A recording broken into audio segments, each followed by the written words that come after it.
اعوذ باللہ من الشیطان الرجیم بسم اللہ الرحمن الرحیم الدرس الثانی عشر الدلیل الشرعی اللفظی الدلالت المدلول اللغوی والمدلول التصدیقی۔ ایک اہم درس کا آغاز ہو رہا ہے مدلول تصدیقی اور مدلول لغوی کے متعلق۔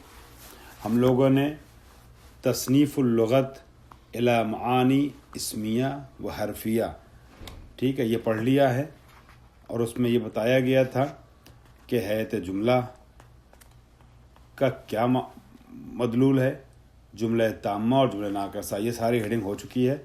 اور آج نئے درس کا آغاز ہو رہا ہے، درس 12، درس نمبر 12۔ یہ اصل میں دلیل شرعی کا ہی حصہ ہے، دلیل شرعی کا پارٹ نمبر 4 ہے، چوتھا حصہ، جس کا عنوان اور ٹائٹل ہے الدلالت۔ دلالت کے متعلق گفتگو ہو رہی ہے، اور اب ہمیں مدلول لغوی اور مدلول تصدیقی اس کے بارے میں پڑھنا ہے۔ مدلول تصدیقی کیا ہے اور مدلول لغوی کیا ہے؟ دیکھیے، کوشش یہ رہے گی کہ مطالب تھوڑا سا رک کے سمجھا کے بیان کیے جائیں، چونکہ آن لائن کلاس ہو رہا ہے، ہم وہاں ہیں نہیں، لہٰذا روزانہ جو درس ہوتا تھا اس میں 2 پیج، کبھی 2.5 پیج بھی ہو جاتے تھے، مگر جیسے ابھی تک ہم نے چند دنوں میں جب سے ریکارڈنگ کا سسٹم شروع ہوا تھا، کچھ دروس مختصر کر کے بھیجے، ویسے ہی آن لائن میں مختصر درس رہے گا، اور انشاءاللہ جب فزیکلی درس شروع ہوگا تو پھر پہلے کے طریقے سے حجم کے اعتبار سے بڑھایا جائے گا اس کو۔ خوب، ابھی میرا ارادہ بس یہ ہے کہ جتنا بھی پڑھیں آپ لوگ اس کو سمجھنے کی کوشش کریں، لہٰذا کوئی جلد بازی نہیں کر رہا ہوں۔ آئیے اب ہم دلالت میں جب آئے تو دیکھیے، مدلول تو سمجھ میں آ گیا، معنی کو مدلول کہتے ہیں۔ مدلول یعنی معنی۔ میں نے کہا قلم یہ لفظ ہے، اور وہ جو مفہوم اس سے آپ کے سمجھ میں آیا یعنی وسیلہ نگارش، اس کو معنی کہتے ہیں۔ اب یہ معنی جو ہے اسی کو ہم لوگ دوسرے لفظوں میں مدلول بھی کہتے ہیں۔ مدلول لفظ یعنی لفظ کس چیز پہ دلالت کرتا ہے۔ اب جو لفظ بولا جا رہا ہے کبھی مفرد ہوتا ہے جیسے زیدن، اور کبھی جملے کی شکل میں ہوتا ہے جیسے زید عالم۔ تو اس لفظ کا یا جملے کا معنی کیا ہے؟ یہ معنی 2 طریقے کا ہوتا ہے۔ فرض کیجئے ہم ایک جملہ بول رہے ہیں زید عالم، یا ہم بول رہے ہیں الحق منتصر، حق وہ چیز ہے جس کی نصرت ہوتی ہے، حق نصرت یافتہ ہے، حق کامیاب ہے، فرض کیجئے۔ تو الحق منتصر یا زید عالم، یہ جو ہم جملہ بول رہے ہیں، اس جملے کا کیا معنی ہے؟ ایک لغوی معنی ہوتا ہے، حق کا معنی حق، منتصر کا معنی نصرت یافتہ، ٹھیک ہے۔ زید کا معنی زید وہ شخص جو کھڑا ہے، عالم کا معنی جاننے والا۔ ایک لغوی معنی ہوتا ہے جس کو مدلول لغوی کہتے ہیں، ٹھیک ہے، مدلول لغوی کہتے ہیں۔ خوب، یہ مدلول لغوی جب لفظ بولا جاتا ہے تو ذہن میں آ جاتا ہے مدلول لغوی، چاہے آپ پوری توجہ کے ساتھ، آگاہی کے ساتھ، ارادے کے ساتھ بولیے، یا سوتے ہوئے بول دیجئے۔ اگر سوتے ہوئے بولیے گا تب بھی وہ معنی سمجھ میں آئے گا، الحق سے حق معنی سمجھ میں آئے گا۔ منتصر کا مطلب نصرت شدہ، مدد شدہ، منتصر کا معنی منتصر سمجھ میں آئے گا۔ زید کا مطلب زید سمجھ میں آئے گا، عالم کا مطلب عالم سمجھ میں آئے گا، چاہے آپ بیداری کے ساتھ بولیے، ارادہ کر کے بولیے، یا سوتے بولیے۔ حتیٰ آپ نے دیکھا ہوگا 2 لفظ، 2 پتھر آپس میں ٹکراتے ہیں تو ایک آواز نکلتی ہے، 2 پتھر کے ٹکرانے سے، 2 برتن کے، 2 چیزوں کے ٹکرانے سے کچھ آواز نکلتی ہے۔ تو جب 2 پتھر آپس میں ٹکراتے ہیں تو اس کو کہتے ہیں احتکاک حجرین۔ احتکاک یعنی آپس میں ٹکرا کے آواز نکالنا۔ احتکا کے حجرین، تو دو پتھروں کے ٹکرانے سے چاہے وہ آواز نکل جائے. میں نے کہا لو لو لو لو، آپ کچھ بھی لفظ سوچ لیے اس سے نکل رہا ہے، آ جاؤ کھاؤ، کچھ بھی. پتھر کے ٹکرانے سے ہو سکتا ہے کوئی لفظ آپ کے سمجھ میں آئے، ہو سکتا ہے آپ کو پتھر کے ٹکرانے سمجھ میں آئے. دو پتھر ٹکرانا، الحق کو منتصر، الحق کو منتصر، ہو سکتا ہے آپ کو دو پتھروں کے ٹکرانے سے وہ لفظ سنائی دے، الحق کو منتصر. تب بھی آپ حق کا مطلب حق سمجھیے گا، منتصر کا مطلب منتصر سمجھیے گا. اس میں کوئی ارادہ نہیں ہے، حتیٰ ارادہ کرنے والا بول بھی نہیں رہا، پتھروں کے ٹکرانے سے وہ لفظ نکل رہا ہے. تب بھی جو اس کا لغوی معنی ہے وہ آپ کے ذہن میں آ رہا ہے نہیں آئے گا.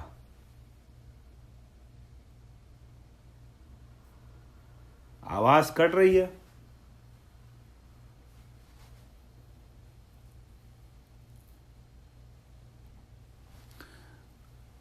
اچھا،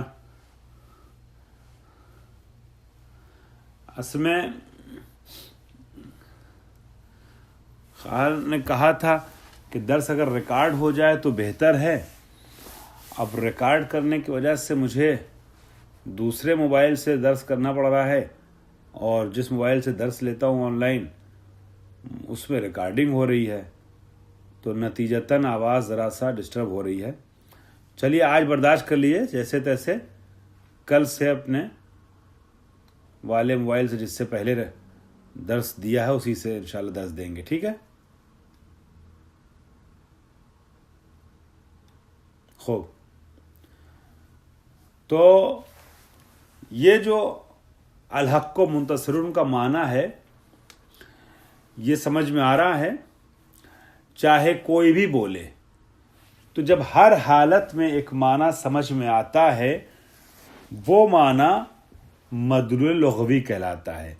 چونکہ لغوی اعتبار سے لفظ حق حق پہ دلالت کرتا ہے، لفظ منتصر نصرت پہ دلالت کرتا ہے مثلا، تو وہ معنی جو ہر حالت میں سمجھ میں آتا ہے وہ معنی لغوی کہلاتا ہے. ٹھیک ہے؟ ذرا سا آواز تو بہتر ہوئی ہے؟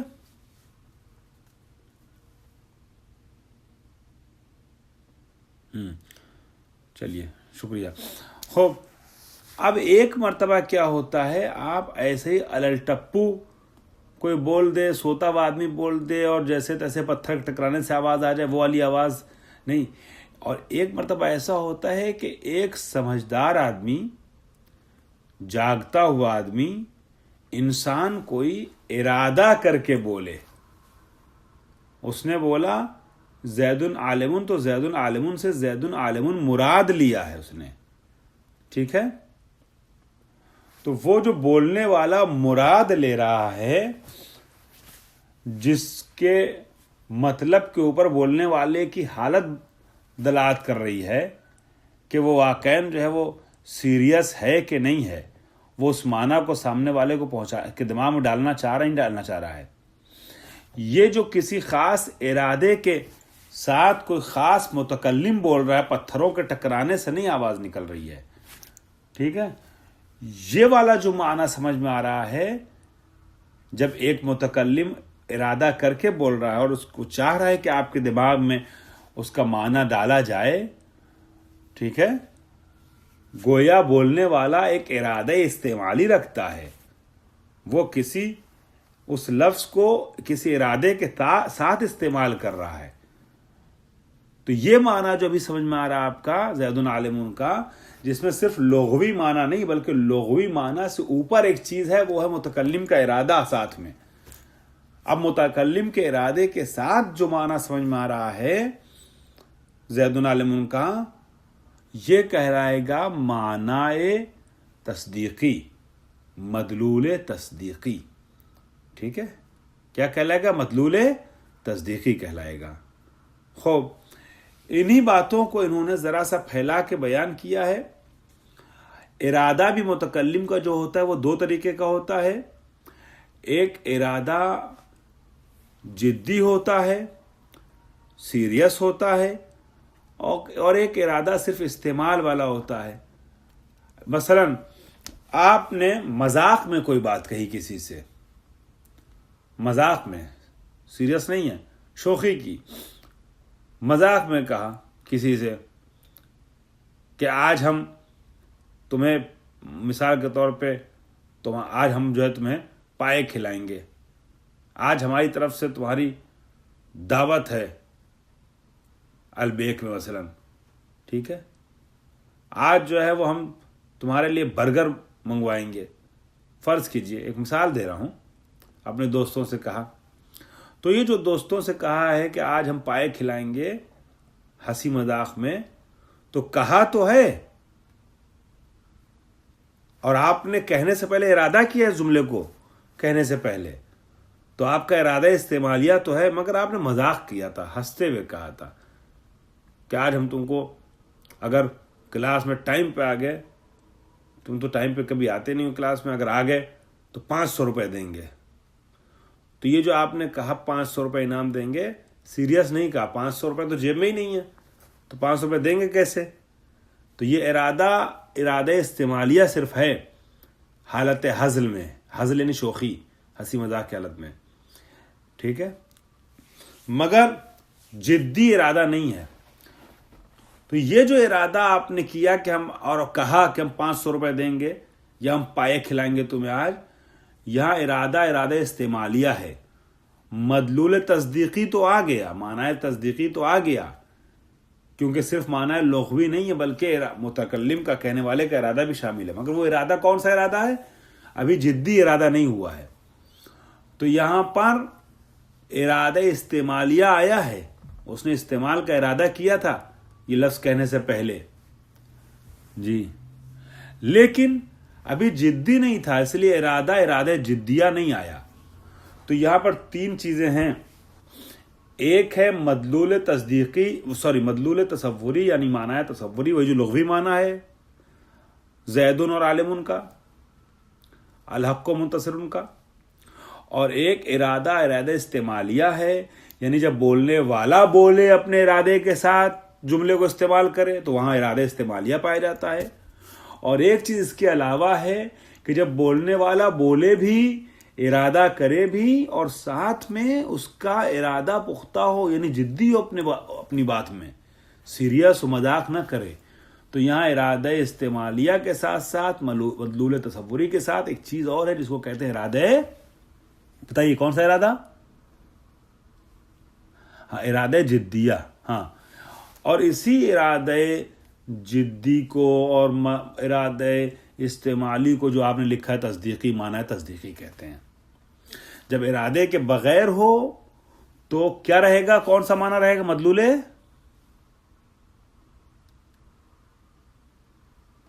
علی زیدی کے نام سے جواب آ رہا تھا بار بار، کہاں؟ مدلول تصوری. ہاں، مدلول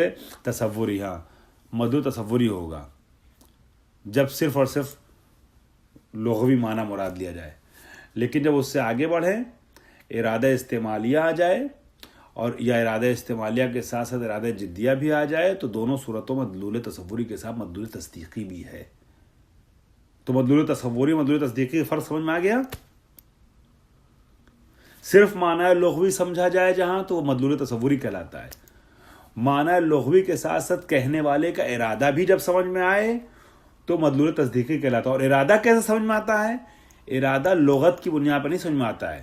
وہ جب بھی ہم نے پڑھا علاقہ سببیہ جو لغت اور لغت میں ہوتا ہے لفظ و معنی کے درمیان، اس سے نہیں سمجھ میں آتا مدلول تصدیقی.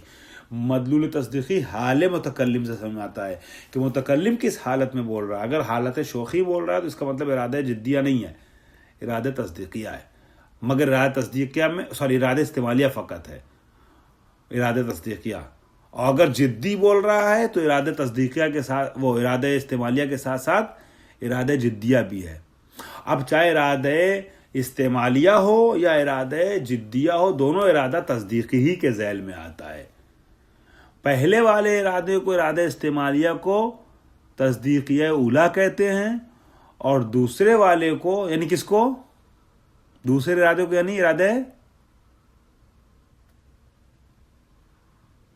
احسن، ارادہ جدیہ کو، ہاں، ارادہ جدیہ کو ارادہ تصدیقیہ ثانی کہتے ہیں. تو اگر بورڈ ہوتا تو میں وہاں پر لکھتا ترتیب میں 3 چیزیں. نمبر 1 مدلول لغوی، وہی مدلول تصوری ہے. نمبر 2 ارادہ استعمالیہ. ارادہ استعمالیہ مساوی ہے کس کے؟ تصدیقیہ اولا کے. نمبر 3 ارادہ جدیہ، یہ مساوی کس کے؟ تصدیقیہ ثانیہ کے. تو یہاں 2 تصدیق ہے، ٹھیک ہے، اور 1 تصور ہے. میں نے پوری بحث کا خلاصہ آپ کی خدمت میں سمجھا دیا ہے. اب اس کو 2 دنوں میں یا 3 دنوں میں متن سے آپ کے حوالے کر رہا ہوں. خلاصہ جو لوگ پہلے سننا چاہتے ہیں ان کی خدمت میں پیش کر دیا گیا پورا خلاصہ.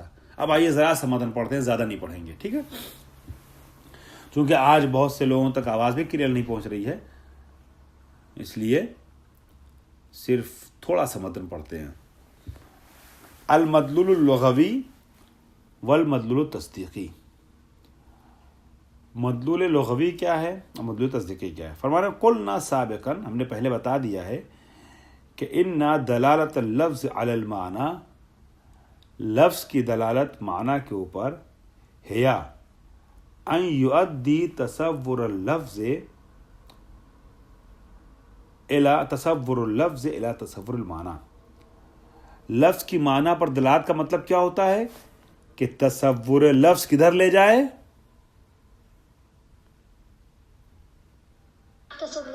احسن، تم تصور معنی کی طرف. خوب، یہ ہے دلالت لفظ علی المعنی. وَيُسَمَّى اللَّفْظُ دَالًا، ایسی صورت میں کہ جب تصور لفظ تصور معنی کی طرف لے جائے تو لفظ کیا کہلاتا ہے؟ دال کہلاتا ہے. اور وہ معنی جس کو ہم تصور کرتے ہیں وہ معذرت، وہ معنی کیا کہلاتا ہے؟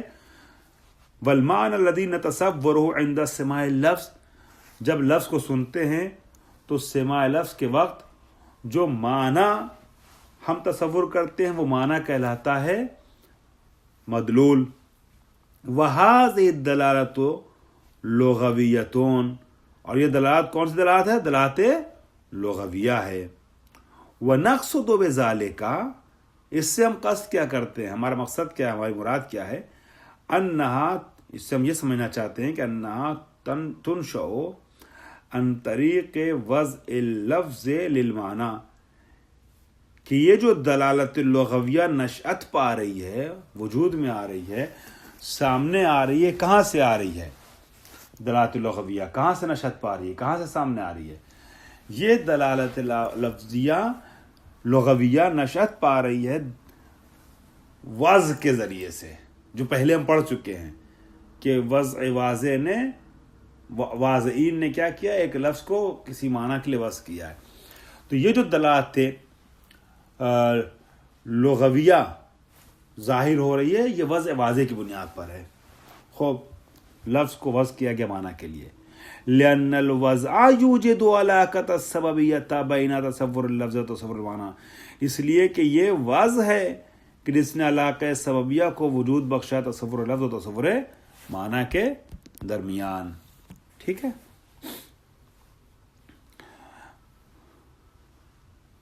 وعلى اساس هذه العلاقة تنشأ تلك الدلالة اللغوية، اسی علاقے کی بنیاد پر جو علاقہ پایا جاتا ہے علاقہ سببیہ تصور لفظ و تصور معنی کے درمیان، اسی علاقہ سببیت کی بنیاد پر وہ دلالت لغویہ کیا ہوئی ہے؟ وجود میں آئی ہے. ٹھیک ہے. خوب. وعلى لأن الوضع يوجد علاقة سببية بين تصور اللفظ وتصور المعنى وعلى أساس هذه العلاقة تنشأ تلك الدلالات اللغوية ومدلولها هو المعنى اللغوي لللفظ، اور اس دلالت کا مدلول کیا ہے؟ وہی معنی ہے، معنی لغوی ہے لفظ کے لیے. بس پتہ چلا کہ دلالت میں مدلول کسے کہتے ہیں؟ دال ہوا وہی لفظ اور مدلول وہی معنی لغوی ہوا کہ جس لفظ اور معنی کے درمیان علاقہ سببیہ پایا جا رہا ہے. یہ وہ چیز تھی جو ہم پہلے پڑھ چکے ہیں. انہوں نے کہا قلنا سابقاً، خلاصتاً ریپیٹ کر دیا ہے بحث کو مرتبط کرنے کے لیے. ولا تنفك هذه الدلالة عن اللفظ، پھر آگے ایک چیز کو ایڈ کر رہے فرماتے ہیں، اور یہ جو دلالت ہے لفظ کی معنی پر یہ لفظ سے کبھی بھی الگ نہیں ہوتی ہے. لفظ اپنے معنی پر دلالت کرتا ہے. مہما سمینا جب بھی سنیں ومن ای مصدر کان اور کسی سے بھی سنیں. لفظ قلم دلالت کر رہا ہے وسیلہ نگارش پر, تو اب چاہے آپ زید سے سنیں لفظ قلم, سوتے ہوئے زید سے سنیں, جاگتے ہوئے زید سے سنیں, یا دو پتھروں کے مل جانے سے اور ٹکرا جانے سے سنیں لفظ قلم, اس سے وہی معنی سمجھ میں آئے گا وسیلہ نگارش. من ای مصدر کان, مصدر جہاں سے نکل کے آئے, چاہے انسان کے دہن سے نکلے چاہے پتھروں کے ٹکرانے سے نکلے, وہ جو اس کا معنی لغوی ہے لفظ کا وہ اس میں ہمیشہ پایا جائے گا. فجملۃ الحق منتصر, پس یہ جملہ الحق منتصر اذا سمعناها, جب ہم اس کو سنیں گے تو انتقل ذہننا فوراً الی مدلولها اللغوی, تو فوراً جیسے ہی لفظ سنیں گے, جس سے بھی جہاں سے بھی سنیں گے, فوراً ہمارا ذہن منتقل ہوگا اس کے معنی لغوی و مدلول لغوی کی طرف. سواء سمعناها من متحدث وعین, متحدث کہتے ہیں حدیث کرنے والے یعنی بولنے والے کو, حدیث یعنی گفتگو بات کرنے والے سے, وعی یعنی باخبر آگاہ, چاہے باخبر اور آگاہ اور جاگتے ہوئے متنبہ اور متوجہ رہنے والے انسان سے سنیں ہم, اور من نائمین, چاہے سونے والے انسان سے سنیں, فی حالت عدم وعیہی یعنی اس کی آگاہی, اس کی عدم آگاہی کی حالت میں سنیں, آگاہ سے سنیں یا عدم آگاہی سے, آگاہ سے سنیں, جاگتے ہوئے سنیں, سوتے ہوئے سنیں. ہمارے دماغ میں الحق کو منتصر سوتے اس کا معنی دماغ میں آئے گا. وَحَتَّى لَوْ سَمِعْنَاهَا نَتِیجَةً لِاحْتِکَاکِ حجرین, حتیٰ اگر اس لفظ کو ہم الحق کو منتصرن کو دو پتھروں کے ٹکرانے سے سنیں, ٹھیک ہے, احتکاک سمجھا کیا, دو پتھروں کا آپس میں ٹکرانا. فَنَتَصَوُّرُ مَعْنَى كَلِمَةَ الْحَقِّ, پس ہم تصور کرتے ہیں الحق کلمہ حق کے معنی کو, اور اسی طریقے سے ہم تصور کرتے ہیں کلمہ منتصر کے معنی کو. ساتھ میں ایک چیز اور تصور کرتے ہیں, ہم نے پہلے پڑھا ہے زید عالم مبتدا و خبر, ایک نسبت پائی جا رہی ہے اس جملہ تامہ میں, جس کا ترجمہ اردو میں کرتے ہیں ہے زید عالم ہے, حق منتصر ہے. تو اس نسبت کو بھی جو اس کی حیت سے سمجھ میں آتی ہے, یہ نسبت کہاں سے سمجھ میں آتی ہے, حیت جملہ سے نا. تو الحق و منتصر ایک جملہ ہے, حیت جملہ بھی ہے, تو حق بھی اپنا معنی دے گا, منتصر بھی اپنا معنی دے گا, اور یہ حیت جملہ بھی اپنا معنی دے گی, جس کا ترجمہ اردو میں ہے ہوتا ہے, یعنی حق منتصر ہے. خوب تصور نسبت التامہ, اور ہم تصور کرتے ہیں اس نسبت تامہ کو بھی التی وضعت حیت الجملۃ لہا, کہ اس نسبت تامہ کو سمجھانے کے لیے اس جملے کی حیت اور اس کی شکل, اس کا اسٹرکچر اور اس کا صیغہ وضع کیا گیا ہے.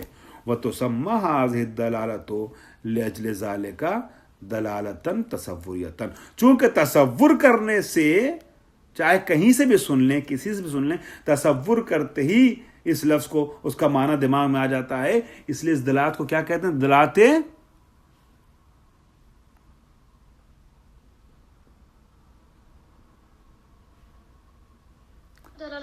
احسنتم, دلالت تصوریہ. واخر دعوانا الحمد للہ رب العالمین.